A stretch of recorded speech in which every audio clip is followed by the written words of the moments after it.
ये वो मैंने बड़ा बड़ा जगह उनको दिया जा रहा है कि हाँ ये टॉपर है, ये टॉपर है। एक एक संस्थान में टॉपरों की संख्या अनगिनत है।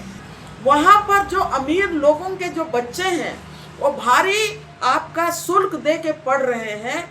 एक एक संस्थान में आपका 99.5% तक नंबर ला के परीक्षा में जाता है, तो वही लोगों का वहां पर रिजल्ट आता है जो भारी पैसा देते हैं। आप जातीय हिंसा में मणिपुर में को 3 साल तक जलने दे रहे हैं, आप पूरे देश को जलने दीजिए जातीय हिंसा में। किस तरह से देश के संसाधन को आप अडानी के हाथ में सौंप के, किस तरह से आपने छत्तीसगढ़ में कितना 20 लाख पेड़ों को काट के अडानी को बैठा को पूरा छत्तीसगढ़ को सौंपने जा रहे हैं।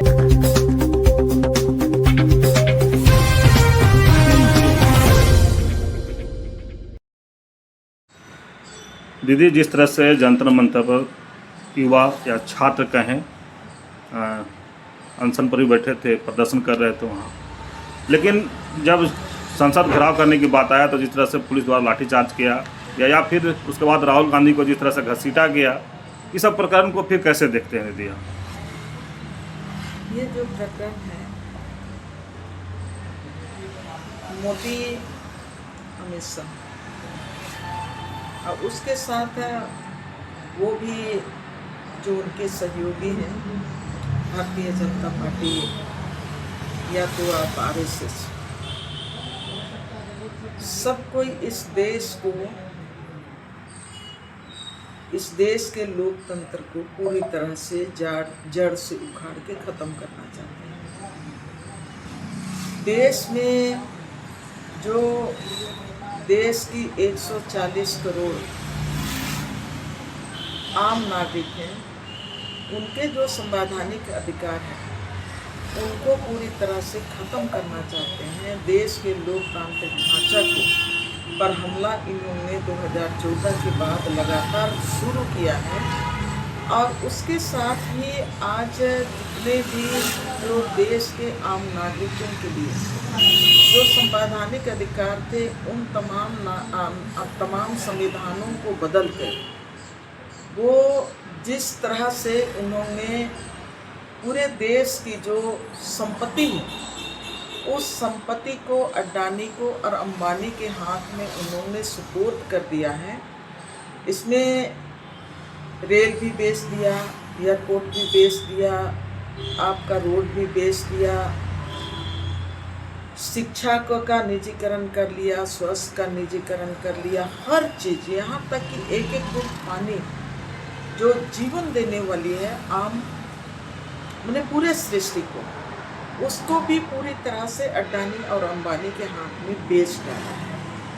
अब ये 2047 जिसको वो बोल रहा है विकसित भारत का जो सपना देख रहा है, और उस विकसित भारत में जो उनका जो गाइडलाइन है, मोदी का जो सपना है अमित शाह का, उसमें बोल रहा है कि कोई भी यहाँ पर बेरोजगार आदमी 2047 तक नहीं रहेगा। कोई भी बेकार आदमी यहाँ भारत में नहीं रहेगा। कोई भी यहाँ पर अशिक्षित लोग नहीं रहेंगे। कोई भी यहाँ पर जो गरीबी रेखा से जो नीचे है, वो कोई भी यहाँ पर नहीं रहेगा। इस देश में उनका इस तरह का सपना है। अब मैं इन तमाम चीज़ों को जोड़ के देखती हूँ, और मैं लगातार मैंने लोगों के बीच में अपनी इस बात को रखते रही हूँ कि ये जो मोदी अमित शाह अब भारतीय जनता पार्टी या तो उनके जो सहयोगी संगठन हैं, एक तो देश में जिस तरह से वो सिर्फ एक और एक विचारधारा को इस देश में जिंदा रखना चाहते हैं, वो RSS का विचारधारा, और अर्थव्यवस्था के क्षेत्र में सिर्फ और सिर्फ ये जो ग्लोबल फेनोमिना के तहत जो अडानी और अंबानी का जो अर्थव्यवस्था है, उस अर्थव्यवस्था को जिंदा रखना चाहता है, और फिर आप धर्म के नाम पर आप बोलेंगे तो सिर्फ और सिर्फ जिस तरह से यहाँ पर आपका यूसीसी लाने का जो कोशिश किया गया था, जिसमें एक धर्म होगा, एक कानून होगा, एक माने सभी जाति और धर्म, जो हमारे देश में हजारों आपका जाति और समुदाय हैं और सबकी अपनी जो सामाजिक व्यवस्थाएं हैं, अपना जातीय परंपरा है, उन तमाम को ख़त्म करके वो यूसीसी कानून ला के एक सबको को एक धर्म मनवाने के लिए विवश करने का कोशिश किया था। एक संस्कृति को मानने के लिए वो विवश करने का कोशिश कर रहा था।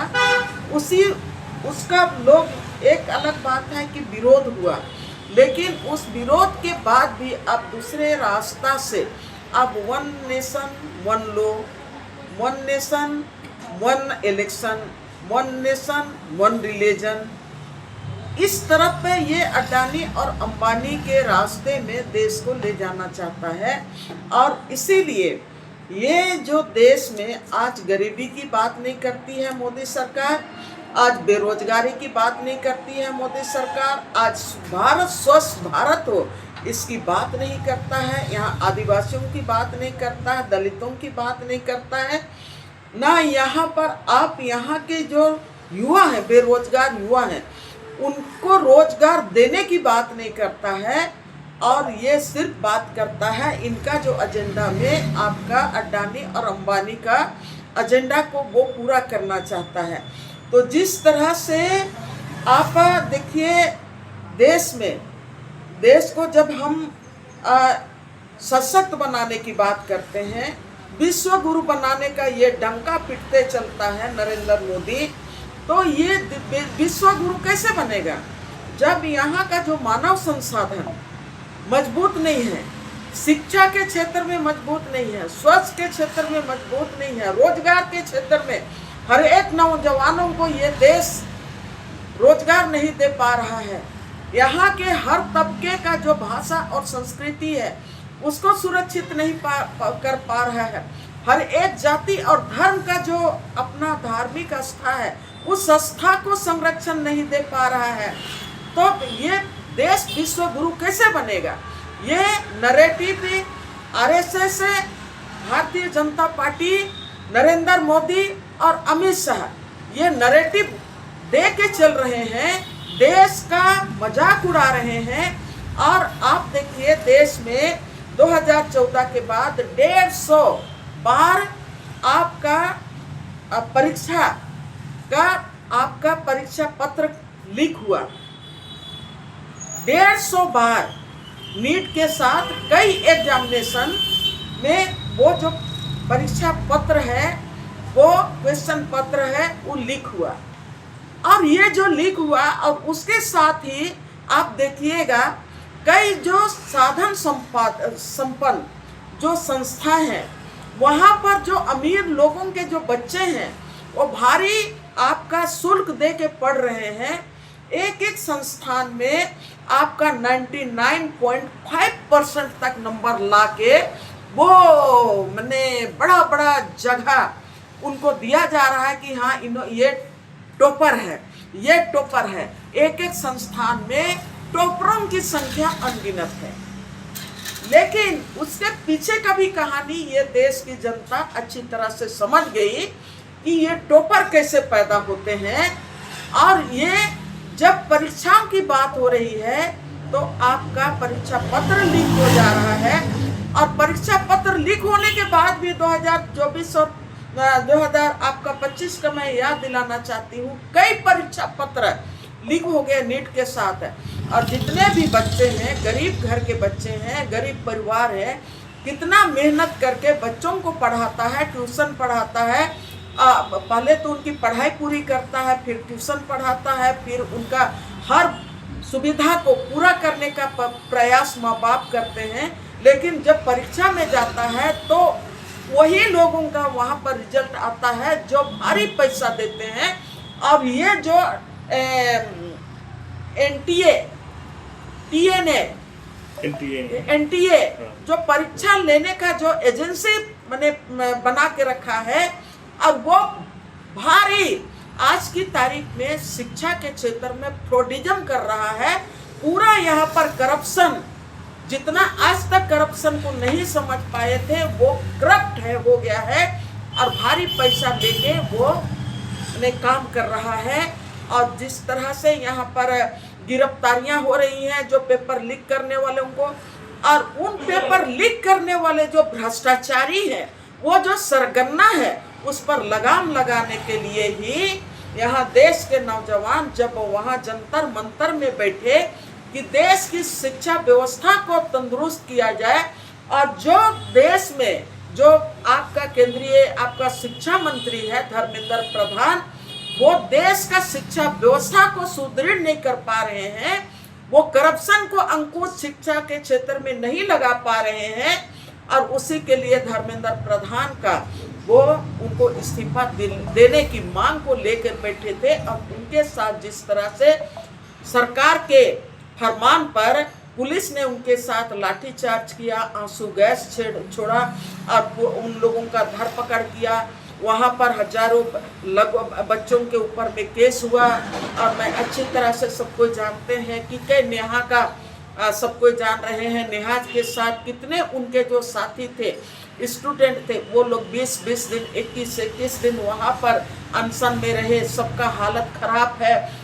सोनम वांगचुक को जो हमारा पर्यावरणविद है और पर्यावरण संरक्षण का काम देश में कर रहा है, और उनको भी किस तरह से एक अपराधी की तरह सरकार ने कोर्ट जब उनका स्वास्थ्य के बारे में ध्यान देने के लिए केंद्र सरकार को बोला, तो किस तरह से वो अपना जो गलती है, देश में जो उनकी जिम्मेवारी है केंद्र सरकार की शिक्षा के प्रति जो जिम्मेवारी है, करप्ट जो धर्मेंद्र प्रधान को इस्तीफा मांग रहा है पूरा देश, उसमें उनको इस्तीफा देने की बात है, उनको पद से हटाने की बात है। इन तमाम चीजों पर ध्यान ना देते हुए वो सोनम वांगचुक को किस तरह से उठा के ले जाया गया। और उसके साथ ही जब संसद भवन घेरने के लिए जब वो लोग जा रहे थे, तब उनके ऊपर में, छात्रों के ऊपर में जिस तरह से वो आपका दमन हुआ, वो पूरा देश जान रहा है। और उसके साथ ही देश में बताइए, ये भारतीय जनता पार्टी और ये नरेंद्र मोदी की सरकार और आरएसएस सपोर्टर, ये जो भारतीय जनता पार्टी की सरकार, ये देश को कहाँ ले जाना चाह रहा है।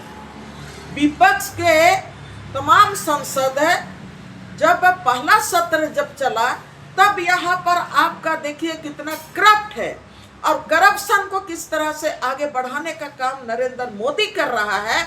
मैं ये बंगाल की भी बात मैं कहना चाहती हूँ। बंगाल में आपने एसआईआर करके पूरे आप वहाँ ममता की सरकार को गिराने का काम किए, और भारतीय जनता पार्टी की सरकार आपने बनाया, और उसके बाद किस तरह से ममता के साथ जो संसद थे वो उनका साथ छोड़ दिए।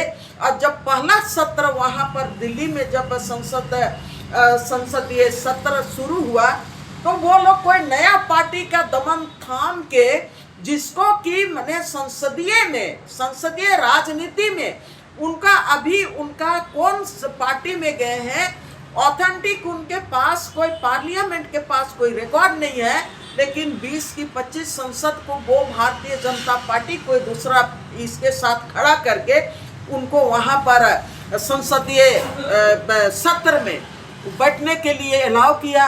धन्यवाद देना चाहते हैं इस देश के गठबंधन के सांसदों को कि आपने इन तमाम चीज़ों को समझा, और उनके खिलाफ में गठबंधन के सांसदों ने खड़ा हुआ और वो वॉकआउट किया। और उसके साथ ही जब चीजें नहीं बन रही हैं, आगे छात्रों का मांग पूरा नहीं हो रहा है, धर्मेंद्र प्रधान को आप इस्तीफा दिलाइए, और उसके साथ ही जितना करप्शन है उस करप्शन को आपको सुधारना होगा। और जितने जो हमारे छात्रों के ऊपर में जो एफआईआर है, उस एफआईआर को आपको वापस लेना होगा, और आपको मोदी सरकार को माफी मांगनी पड़ेगी कि आपने गलती किया है। इस मांग को लेके जब देश के संसद, गठबंधन के संसद जब वो आपका प्रधानमंत्री आवास की तरफ जब बढ़े और वहां पर धरना में बैठे, तो देखिए राहुल गांधी के नेतृत्व में गठबंधन के संसद के वहां पर लोकतांत्रिक तरीके से अपनी बात रख रहे थे, छात्रों की मांग को लेके वहां पर धरना में बैठे हुए थे। लेकिन किस तरह से भारतीय जनता पार्टी को का नाम बार बार मैं ले रही हूँ, इसलिए कि आपने जो संस्कार आपने इनको दिया है, प्रधानमंत्री को दिया है, और आपने जो ताकत प्रधानमंत्री और अमित शाह को दिया है, किस तरह से पुलिस के अपने गुंडागर्दी करके राहुल गांधी को भी घसीटते हुए, ढकेलते हुए, और राहुल गांधी के साथ आपका अखिलेश यादव, सारे जो संसद हैं उनके साथ आपने वहां पर भी बर्बरता के साथ व्यवहार किया और उनको आपने डिटेन करने का काम किया, वहां से हटाने का काम किया।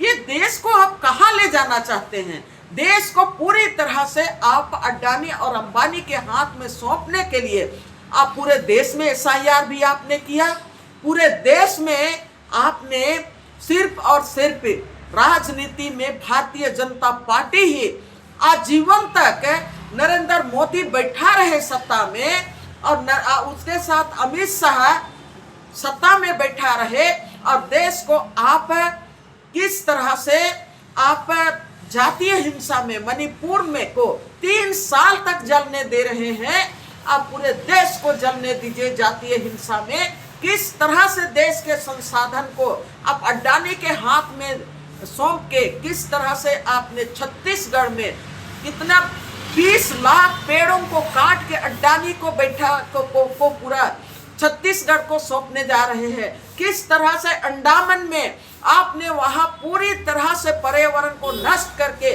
आप अडानी के हाथ में सौंपना चाहते हैं, और किस तरह से जाति और धर्म के नाम पर झारखंड में आप यहाँ पर आदिवासियों को सरना और ईसाई के नाम पर लड़ा रहे हैं। पहला आपने देश के लोगों को लड़ाने का काम किया, यहाँ पर हिंदू और मुस्लिम के नाम पर लड़ाने का काम किया। आज पूरी तरह से धर्म के नाम पर आप देखिए, आपने तो भगवान राम को भी नहीं छोड़ा, भगवान राम को भी नहीं छोड़ा। आप राम मंदिर बनाने के लिए आपने पूरा देश को से एक एक पैसा करके, एक एक भक्तों का एक एक पैसा आपने निकाला, और उनको आपने आह्वान किया कि राम मंदिर के लिए देश के नाम पर धार्मिक आस्था को बढ़ाने के लिए आपने चंदा मांगा, कमेटी आपने बनाया, और किस तरह से राम मंदिर से भी आज की तारीख में वहां से भी करप्शन, और किस तरह से करोड़ों करोड़ रुपया आप वहां से भी चोरी करा रहे हैं। आप तो शुरू में ही आप बोलते थे ना, सब कोई बोलते थे कि हाँ चौकीदार, चौकीदार है देश का चौकीदार, और वो 56 इंच का चौकीदार, ये चौकीदार कहाँ चला गया? आप बोलते थे कि हम चौकीदार हैं, आज आप कहाँ चले गए? देश का 56 इंच का जो प्रधानमंत्री है वो कहाँ चला गया? आज हमारे युवा सुरक्षित नहीं है, आदिवासी सुरक्षित नहीं है, दलित सुरक्षित नहीं है, अल्पसंख्यक सुरक्षित नहीं है। आज हमारा ये देश का संविधान सुरक्षित नहीं है।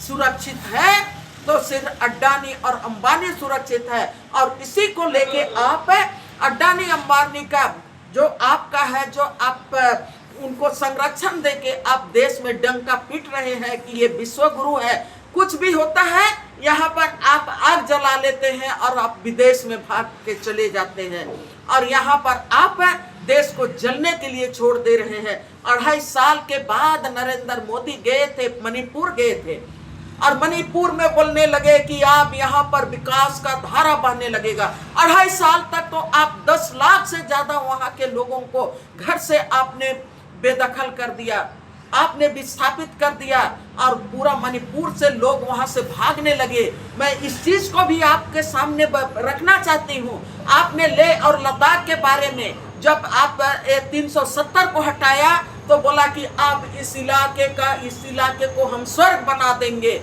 अब ये हमारा भारत का एक हिस्सा, मजबूत हिस्सा होगा। अरे वो तो पहले से मजबूत हिस्सा है भारत का, लेकिन लेह और लद्दाख में आपने क्या किया? 370 हटाने के बाद जब वहां पर आपने पहले करार किया था कि हम छठी अनुसूची में लेह लद्दाख को रखेंगे, लेकिन आपने लेह लद्दाख को छठी अनुसूची में रखने के लिए जब वहां पर लाखों लाख लोग लेह और लद्दाख की जनता पिछले साल वहां पर सोनम वांगचुक के नेतृत्व में पर धरना कर रहे थे, लोकतांत्रिक तरीके से धरना कर रहे थे, तब भी आप सोनम वांगचुक को उठा के लेके गए।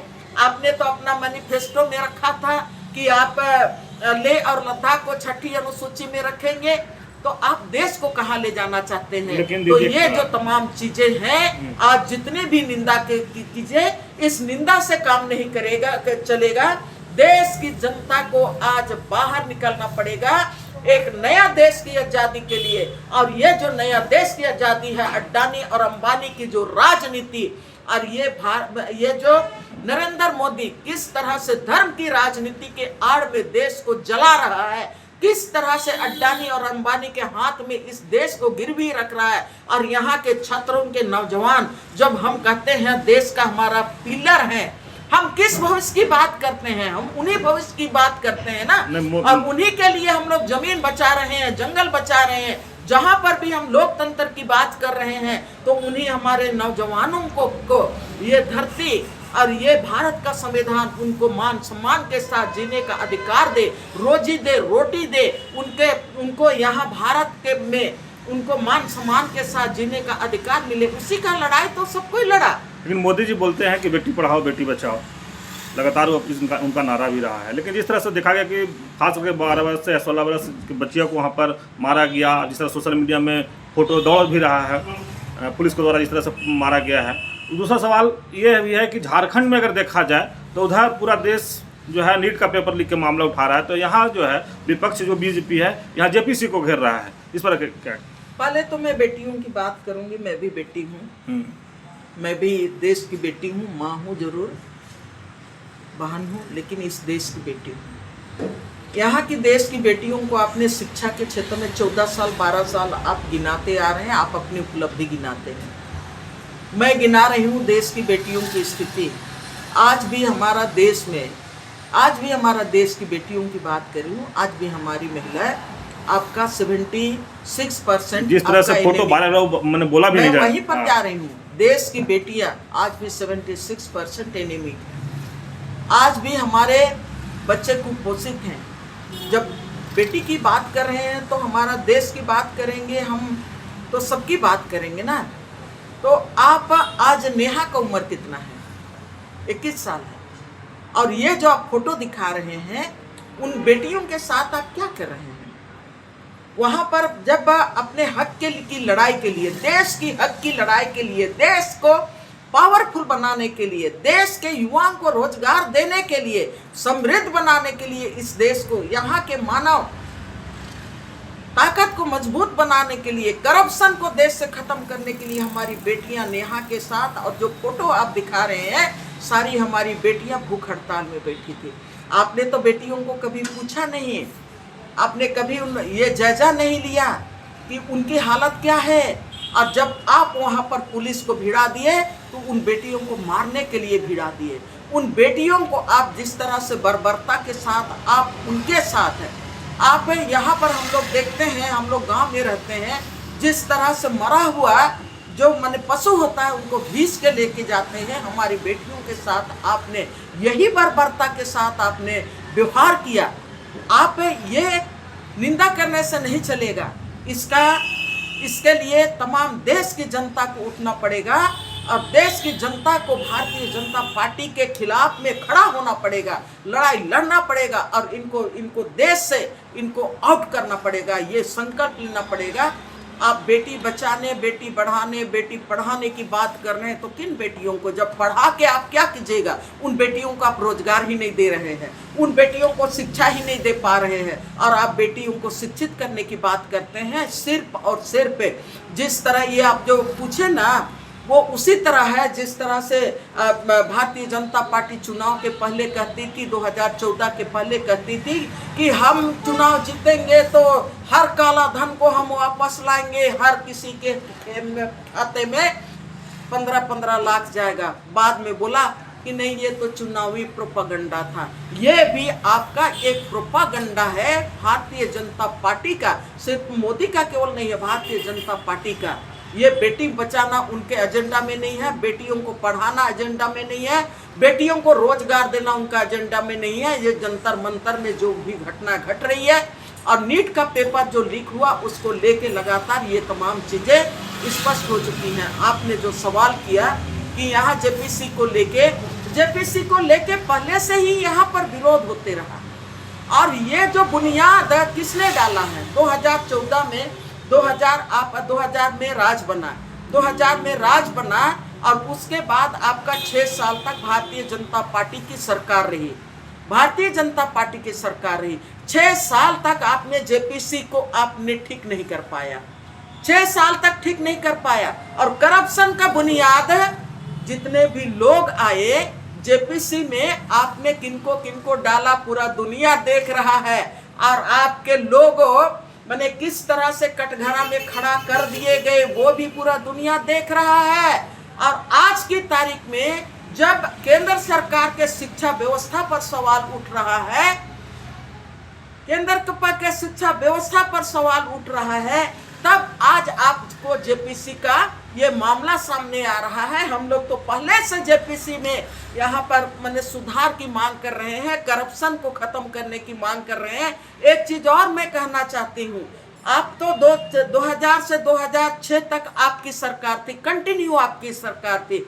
उसके बाद भी आपने गठबंधन की सरकार 2011-12 तक आपने चलाया। उसके बाद 2012 के बाद 2012 तक आपने चलाया। 1 साल मैंने यूपीए गठबंधन की सरकार थी, लेकिन उसके पहले 2012 के पहले तक की बात करेंगे तो 2000 से लेके आपका 2012 तक सबसे ज्यादा आपने यहाँ पर राज किया तो भारतीय जनता पार्टी ने किया था। दिसुम गुरु सुबह सोरेन एक बार सिर्फ 13 दिन के लिए किया था, एक बार कितना महीना के लिए किया था। उसके बाद 2013 के बाद सिर्फ 1 साल के लिए यहाँ पर यूपीए गठबंधन की सरकार बनी थी। फिर से भारतीय जनता पार्टी की सरकार आई है। सबको हम लोग बोले कि इस बार तो मैंने बहुमत की सरकार आई है, रघुवर सरकार।